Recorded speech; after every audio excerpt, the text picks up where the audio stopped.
Da da da da!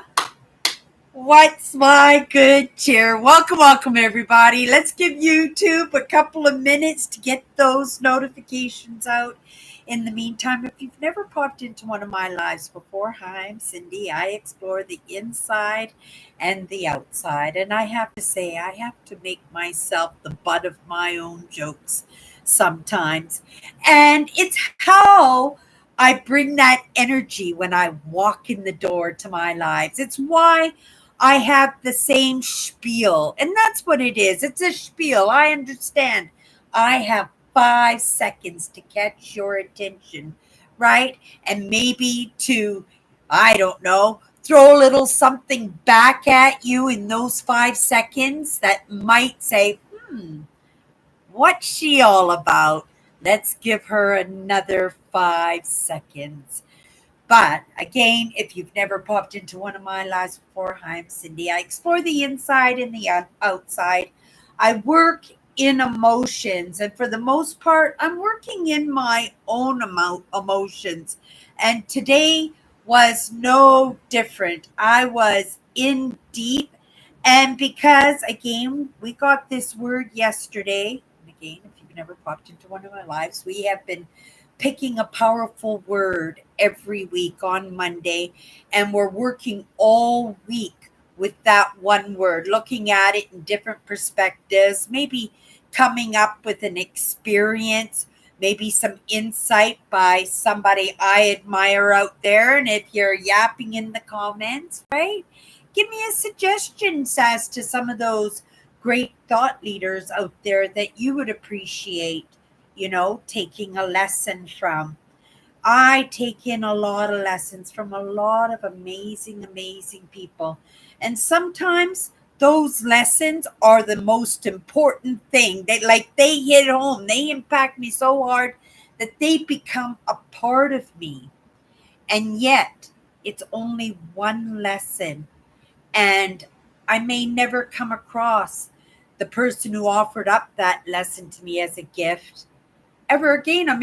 Right? If it's a content or a conversation or somebody I bumped into at the bus stop, I pick up the lessons from all over the place, from all different kinds of amazing experiences and amazing characters.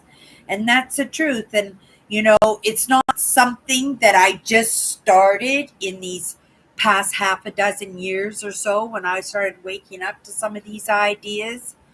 These are experiences that have impacted me personally throughout my entire life, right? And you know, these memories and these experiences, they offer up lessons in them, and they offer up opportunities to make different choices, or right, to be sucked in and possibly live by somebody else's choice. Right? I've been there too. And in these past half a dozen years that I know of, that I have been present and aware of, I'm sure these lessons have been coming at me my entire life, right? It is part of the process. But let's draw right back to the main branch, because I want to get right into this topic of belief. This word that has impacted me, uh, not so much in a tremendous way, but what the belief and it. Well, I'm trying to think of a word, belief, because belief did not impact me. In actuality, it's the opposite way around. Belief has cushioned, right? The impact, the sometimes the brutal truth, right? Sometimes the heartbreaking idea that you carried around with you your entire life, and you knew it as a truth, like you felt it as a truth. And then in a moment's realization, right? Again, having that belief cushioned under you. Take that blow of understanding that, right? Something that possibly you believed in all your life was truly an untruth, and that it actually hindered your movement, didn't contribute anything positive. And then, right, in that role of ideas and thinking, we jump in that belief, right, is there to cushion those sad moments, those difficult moments, those moments that we're having a difficult time absorbing, right? And we're not having a difficult time because they're untruths, right? This is belief that's cushioning us, right? This is belief that is buffering the difficulties and the pain always, right?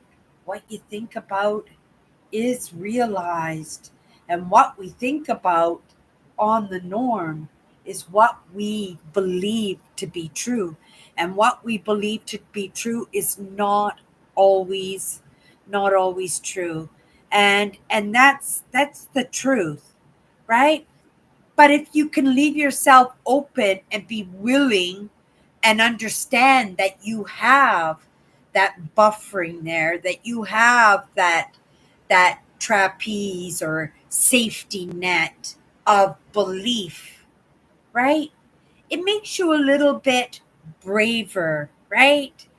To take a little bit of steps out of something that is unfamiliar, that you don't recognize as a truth. You don't recognize it at all, but until you step into it, you're not going to have any idea, and it will only be a fear that will stop you from getting to the next lesson, right? Lots of people, they climb over that wall. Lots of people, they smash through that wall. Lots of people, they go around it, right? We're going to take that lesson. We're going to climb it, because I don't want to be able to have I don't want to be hindered by what I don't recognize. I don't, or what I've missed out on, or what I don't understand, or what by my own fault, when I had the opportunity, right, to watch that channel, right? That thumbnail was screaming at me, watch me, but I decided to go watch metal detecting, or decided to go and plan my trip for September, and I've missed that lesson. And we can't beat ourselves up for every lesson, because, right, lots of us, we take lessons all day long, and in every movement we look at it as a lesson, right? Or is it a lesson? Or we start reading into it. And I find, right, that in this process, I do read into things a lot more than I used to, right? But I'm also a lot braver to take those steps outside of myself, because I know, right? I got some belief cushioning, right? I've got some insulation. I've got that safety net, right? That I can believe in myself. And right? And if I fail and if I make a mistake, that's okay, right? That's a mistake now. But I believe it's going to be a tool that I can put in my tool belt. And the next time I want to give that a shot, or I want to take on a new belief, right? A new idea. That belief that I had stockpiled there, and even though it wasn't perfectly framed, that maybe I missed a hook on that trampoline, or that safety net was not quite tied properly, and I did make a little bit of a crash landing the last time I tried, right? Kind of have an inkling, right? That it was the hook, or it might have been the knot that I didn't tie properly, right? Those are tools. Those are things that I didn't even consider the first time around when I tried. But now I'll consider those things, right? I'll consider those things and I'm going to try again, right? And if I fail, right, I'm just going to keep adding to that tool belt. And at some point, right, they're just going to have to give me a pass, right? Because broken down, I got it. And at the very least, right, I gave it everything that I had. And I don't cry over spilt milk. And if that lesson was a pass and not, right, a gold medal, but it was a pass, so be it. I gave it everything I had. And maybe in the next lesson, I might build up some more tools. And then maybe, right, somewhere's down the road, I get that opportunity to try again. So this week when we got this word belief and I picked it, I randomly decided, right? Because this is my podcast, this is my live show, right? I call the shots here. I understood in some of those failures and some of those mistakes that I did that I had to pick myself up and brush my knees off and try again. And try again was with this word belief. And so yesterday we tackled it. Today we're tackling it in a different perspective. I don't know if it's a perspective, but maybe it's some insight on my part. So the first thing I did is, right, I need to compound what my beliefs are. It was a no-brainer. You start with the mission statements, right? You start with those two. For me, it's two. I have two mission statements, right? And I should have had it. I should have. Oh, I do have it. Yay, I do have it. This was my father's, you guys. This is my first mission statement. This is something that I took when he passed away, one of only a couple of things. For some reason, and I wasn't woke to any of these ideas. My father was, I wasn't. And he never shared his insights. And the only reason I recognized them, right, after he passed away, decades after he passed away, was only in the recognition of him in others. And this is one of my mission statements. Life is what happens to us while we're making other plans, right? You know, we all have those goals, those dreams, those desires, right?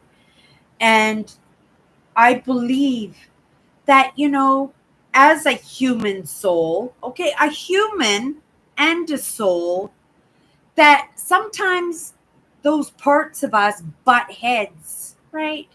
In what we desire or right what that big plan is. I am here to untangle those wires. I truly believe that I'm here to untangle the wires of the human soul, my human soul. And this is what this whole process has been. But in service, I come in and I share what I've learned in those conversations and in those experiences, those insights, and whatever else comes to me in the moment. I show up here, right? And I'm grateful to have this platform. But life truly is what happens while you're making other plans. This was not the plan, right? I was planning on being a YouTuber, yes, but an urban explorer out on the back roads, right? Exploring abandoned farms. And what was I thinking? 57 years old, and I was going to be a YouTube superstar. How long would that have lasted me? Seriously. I couldn't see I'm grateful for my good health. I am grateful for my good health.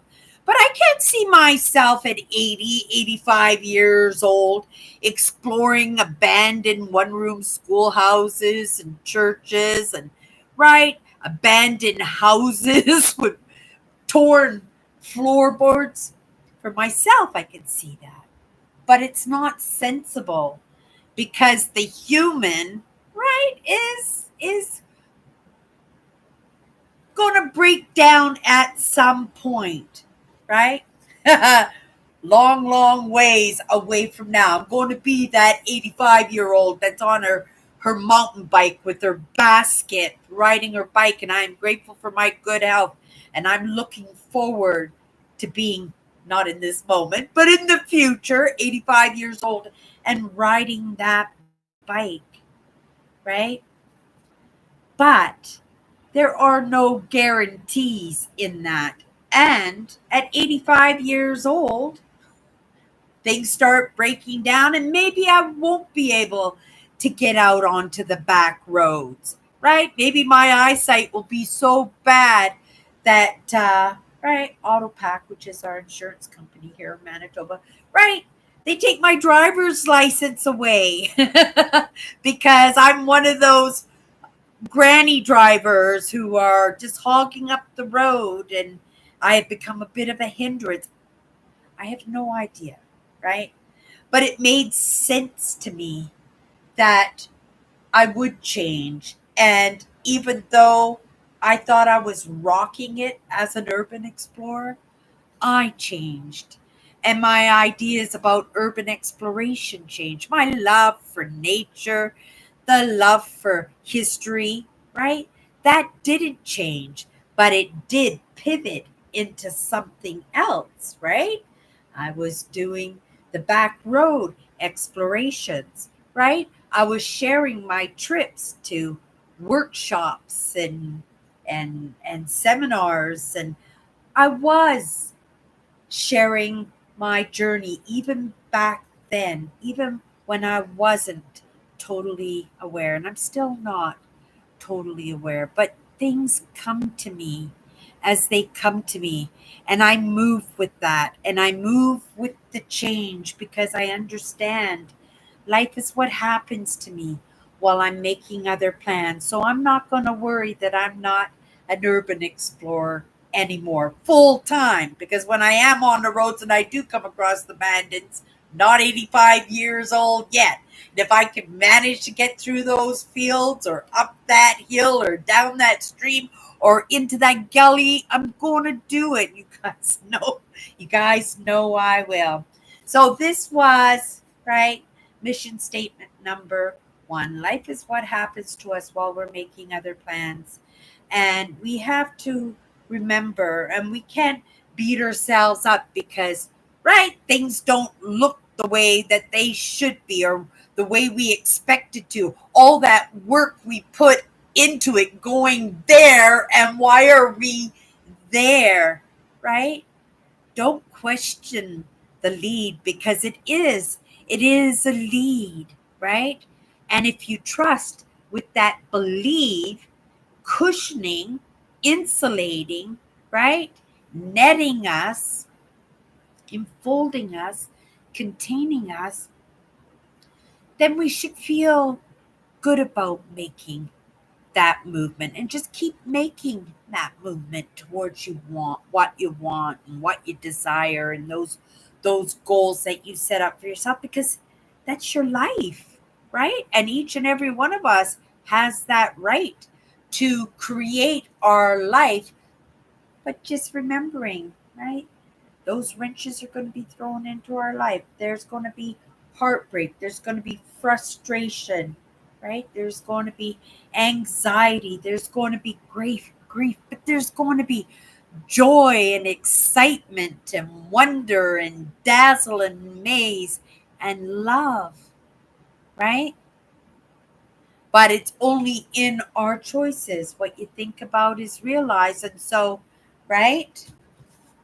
Just like life is what happens to us while we're making other plans, we have to remember life is what happens to us, right? How are we going to take those hiccups? How are we going to take those wrenches and those stumbles and those failures, right? I kind of have this whistle while you work, don't cry over spilt milk. It wasn't meant for you in the moment, right? Believe there is something better. This can't last forever. The sun will shine again. It's true. It's true. Because when you do that, you're settling your system, right? Right? You're settling your system, the human soul, right? We're just not taking care of the human, right? We're taking care of the soul, right? And what am I saying? And there's a word I'm looking for, but it kind of slipped my mind. But also, the soul is looking after the human too, right? It is in that partnership. Okay, swallow that and we'll go. Just swallow it. You can digest it later and spit it out if you have to. But maybe there's something there that, in your own beliefs, it resonates a little bit, right? It makes sense, right? That untangling the wires, but also, right? Maybe it makes sense as to why the wires are tangled, right? We have to understand it's a human soul, but in this stage of evolution, right? And we're going to lead now into mission statement number 2, right? In this day and age, we aren't exactly there, are we? To my mission statement number 2, which is it takes all kinds to make the world. It takes all kinds to make the world. I wrote something here. I'm going to read it to you. I intended it to read it to you because I rewrote it because I couldn't read my own scribbles, right? But listen to this and see if it resonates with you, right? I've been in the lessons today. I have. And I've been taking in all kinds of lessons, but this has been right there on the surface, just kind of bubbling, and things during the course of the day just being added into this, right? Knowledge is power. We have a tendency to take it upon ourselves to oversee others in that power with good intent or with unaware intent. We go about the best we can in that stewardship of our caregiving, right? We look at that controlling nature of us, and right, it's because of that hypervigilance, and it is because we're highly sensitives and empaths that, right, that we tend to caregive.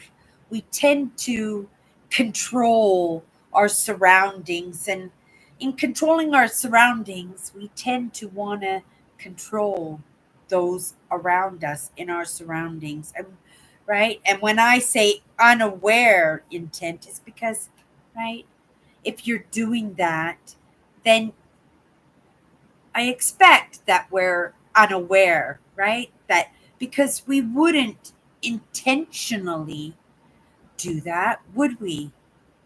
Unless it was out of, maybe fear. But I don't know. It for me it was 100% fear, but it was also in that idea of wanting to make sure that everybody fit in nicely with me, right? That I always wanted to make sure that I was caregiving, that I was accommodating everybody, that everybody was comfortable, everybody was having a good time, that nobody was, I don't know, not thinking nice things or not doing nice things, but at the same time, right, lifting others up without lifting myself up, right? And I only have responsibility to myself that way, right? I can only control my own actions. And I think this is Wayne Breyer. He says this, right?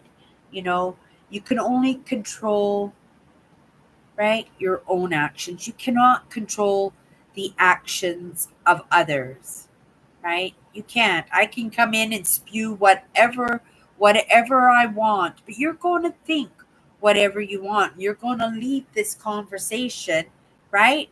Believing whatever you want. Maybe you won't take any of it in. Maybe you're just here for the big bangs and the big smile, and that's okay.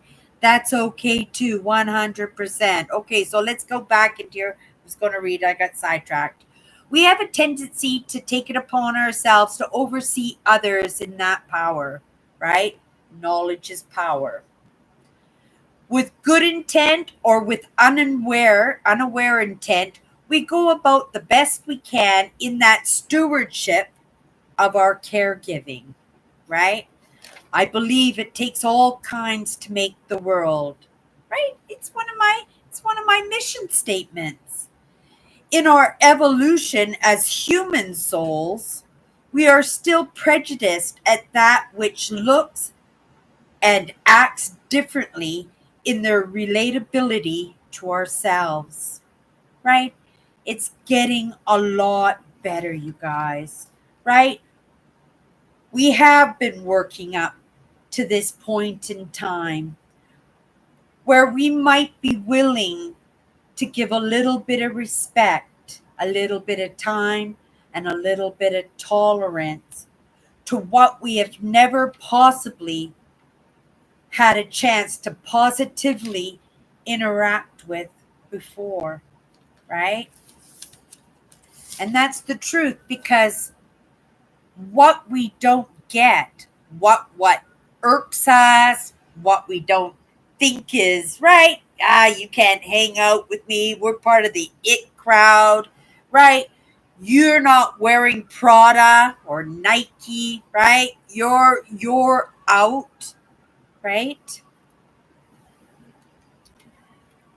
But the thing is, we have been working towards this, in this tolerance. Even in my age, growing up in the 70s, it was very strange to see a black man and a black woman, or right, a black woman and a white man walking down the sidewalk holding hands, or maybe having little mulatto babies, right? It was very odd. It was right. But this is the way that my generation was brought up in our prejudices, because they were traditionally passed down from generation to generation, in that teaching of, right, I'm better than you, when I was no better, right?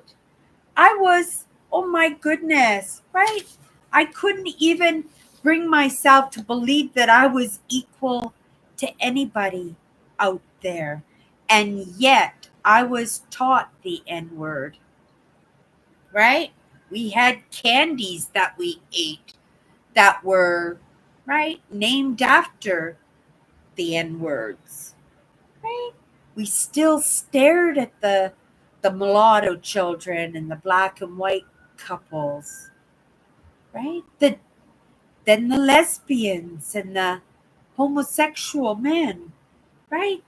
These were things that we had to learn, right? We had to learn. We needed those lessons in tolerance and respect, right? And kindness and kindness. And we're learning those lessons.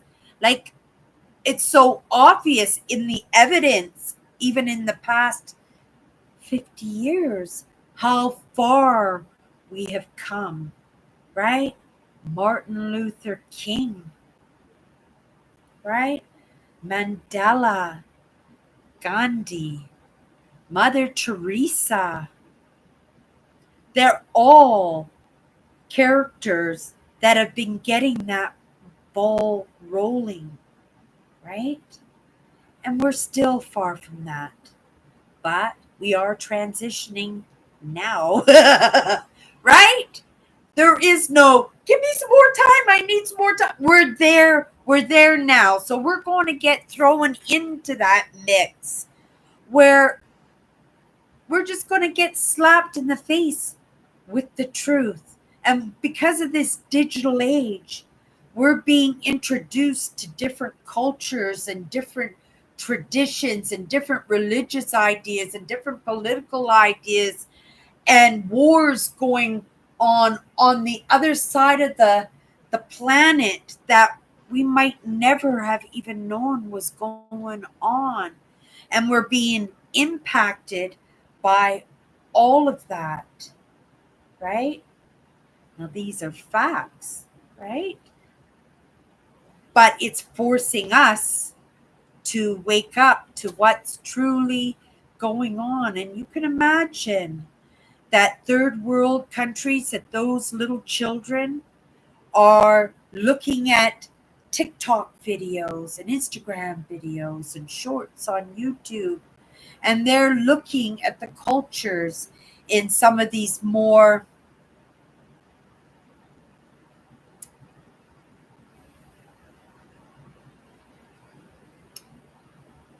wealthy, because that's what it is, right? The third world countries in those poverty and isolated from possibilities, from,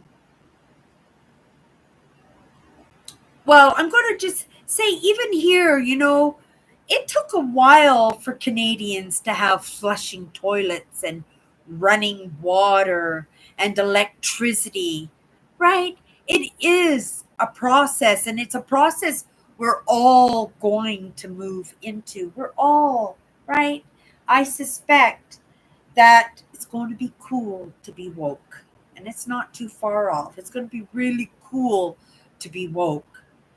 And it's going to be very dangerous playing that game because, right, the highly sensitives and the empath, we recognize the lessons, don't we? We recognize the truth. We can feel our way around in that environment. But somebody who's wearing that mask, and because it's cool to be woke and they're playing that game, that people might be hurt by some of those truths. So I'm just putting that out there. I don't know where that came from, right? But to bring it back into this idea that we are being forced, right, to be more tolerant, to be more kind, right? That our actions are being paid attention to. And not only our actions are being paid attention to, right? Not even our actions, but our intent, right? We can see things going on in the world, and we can see things that are not going on in the world only because the intent is being seen, right? And we can decide to delve a little bit deeper and surface the truth, because I do believe that intent is just as damaging as an action, right? If that intent is to get somebody else to do your dirty work, right? Dues have got to be paid on that. And yeah, and that recognition of slowing somebody's movement, right? We're all getting there, but we're all stalling each other out in that movement, right? It's going to be the cool thing to be woke, and that is a belief of mine, and that's coming really soon. But right, I am expecting and I am optimistic that there'll be enough people on it to be able to possibly shut it down a bit, right? Right? Not until at least it's something genuine, right? And only the audience is going to recognize if it's genuine, if it's a truth, if it's something that can be believed, right? Majority does rule, right? And that's a fact of life. But isn't it amazing that we've become the majority that is being able to stall out wars now, right? That things aren't allowed to manifest in a way that might hurt the progress of being able to have an opportunity to get to know others from, right, other countries, other religious ideas, right, other political ideas, even personal truths, because even me coming here right now with my truths, with my beliefs, that's going to be hard to digest for some people. And that's okay, right? There is that opportunity that somewhere's down the road that I might get another shot at influencing, because I'm in the beginning, right?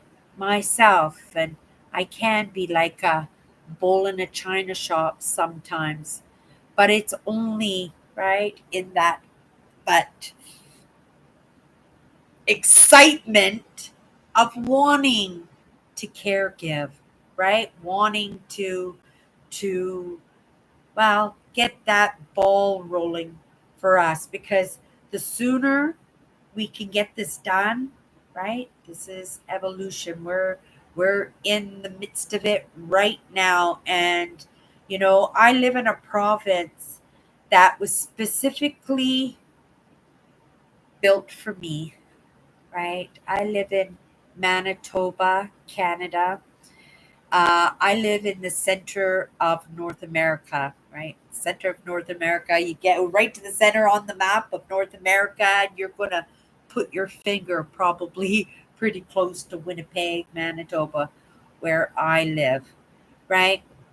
But here in Manitoba, we are a special batch, and I'm including myself, even though I was born in Vancouver, British Columbia. I've been here in Manitoba since I was 18 years old. And the first thing I thought of was how amazing and accepting the people of this province are. That they don't care about the color of your skin, right? They don't care if you're wearing a suit and you're wearing a Mac jacket and you're wearing the same pair of pants that you've been wearing for the past month and you still haven't washed them. Don't care, right? We care about the people, right? Why? Because our survival depended and depends on our neighbor. And our neighbor, right, was one of those people that I'm talking about, right? One of those different kinds. There wasn't millions and millions of people coming here all at once, right? When you heard your parents say, I walked 6 miles to school in my one room schoolhouse and 40 below zero. Well, that was the truth. That was the truth, right? And lots of kids did that. So we depended on our neighbor. And there were so many different nationalities that settled here in Manitoba, that, and I would have to say for the most part, all of Canada, because, I'm from Vancouver. Half the population is Chinese. All my best friends in school were Chinese growing up. So this is one of the amazing things about North America, that we are that mixed pot. But it was kind of forced on us, wasn't it? Right? That was right? Though our grandparents and great grandparents, we made those decisions to come here, those very scary decisions because, well, there wasn't enough work, wasn't enough food, there wasn't proper education, there were no opportunities. Let's go on an adventure, right? Let's step outside of our fears and let's jump into something that's even scarier, possibly. And right, people came to North America in droves, all kinds of people. And when they settled here in Manitoba, like I said, oh, the extremes. The reason why we depended on our neighbors here, which made it a little bit different towards the other provinces, was the extreme temperatures. We have very, very hot summers here, and our winters are wicked, wicked cold. Wicked cold. Minus 50 Celsius with wind chills. You can expect that in the winter. It wasn't like that this winter, but you can expect that in the winter here. It was like pretty much spring all winter long this year. It was kind of a crazy winter. Not complaining. It was interesting, but we know something's up if it happens again next year, right? We're blaming it on a Mino this year. We'll see next year what happens, right? So we have been working up to the point in time where we might be willing, right, to give that respect and tolerance to what we have never possibly had a chance to positively interact, even negatively interact. We need to have those experiences too, because then we get to learn people's boundaries because there's right nothing worse than crossing somebody's boundary and them letting you know that you've crossed their boundaries. And how will you take that? There's lessons in that. And I voice my boundaries constant now, right? And I set firm in my boundaries, right? Sometimes there are chances and allowances depending on whether or not somebody's aware or unaware. And I have to feel that out myself to see for myself whether it's a truth or not, right? Okay, so right back to that. We'll read it one more time because I gotta finish this. It's only a paragraph. We have been working up to the point, and it's sometimes in the repetitiveness, you guys, in the patterning, right? That maybe the first couple of times that I said it, that nothing sunk in, or you just were fooey, right? But maybe this is it. We have been working up to this point in time, this point in the digital age, right? Where we might be willing, right, to give a little bit of respect and tolerance to what we have never possibly had a chance to positively, and I'm going to add negatively, interact with before. Whether by a choice dictated by fear, economics, culture, religion, family tradition, right? What about that distance in this digital age, right? Being thousands of kilometers away and seeing somebody living the good life. Or, right, maybe giving the guise of living the good life, right? To each one of us in this moment, we can decide for ourselves whether we're living the good life. I think I'm living the good life in this moment. Got a day off, I got a cup of coffee, I've got my platforms where I can take in lessons and I can serve what I learn. I have a beautiful picture window that I can look outside. I'm going to send some good cheer that I can see there's a fire truck outside of the building across the street. Hopefully it's a false alarm and they'll go back to the station. Right? Tomorrow is my outdoor day. I think I'm going to jump a bus. Some bus I've never taken before, and I'm just going to get off somewheres. right? Somewheres I've never been before, and I'm just going to go spend some time outdoors tomorrow in contemplation. I've listened to a lot of ideas, a lot of lessons, a lot of conversations, and you know, it's got to be able to kind of simmer there a little bit, right? I can't just go, nah, that's an untruth, without letting myself sit with it a little bit and see if there is a truth in that, or is there something that I can work with, or is that possibly a truth for somebody else? And even if it's not a truth for me in the moment, is that something that I can, right, contemplate a little bit and then maybe put it in that shelf somewheres? I'm going like this because the shelf, put it there in the shelf somewheres, that's at some point maybe I'll bump into somebody where that little piece of information might be useful, right? Understanding it takes all kinds to make the world, right? And knowledge is power, but to make sure that I'm letting things simmer, that I'm not just coming to the table with something that I just picked up somewhere along the line and I decided to serve it as a truth without, right, having that bit of time with it myself, right? That it's actually something that I believe, even if it's just in that moment, that I really, really do believe that it's something important, or if it's something that might work, or if it's something I never contemplated before, that maybe it's something I need to contemplate more on, right? I don't know. All I know is that I can't just toss things to the side, right? If it came across my path, it came across my path for a reason.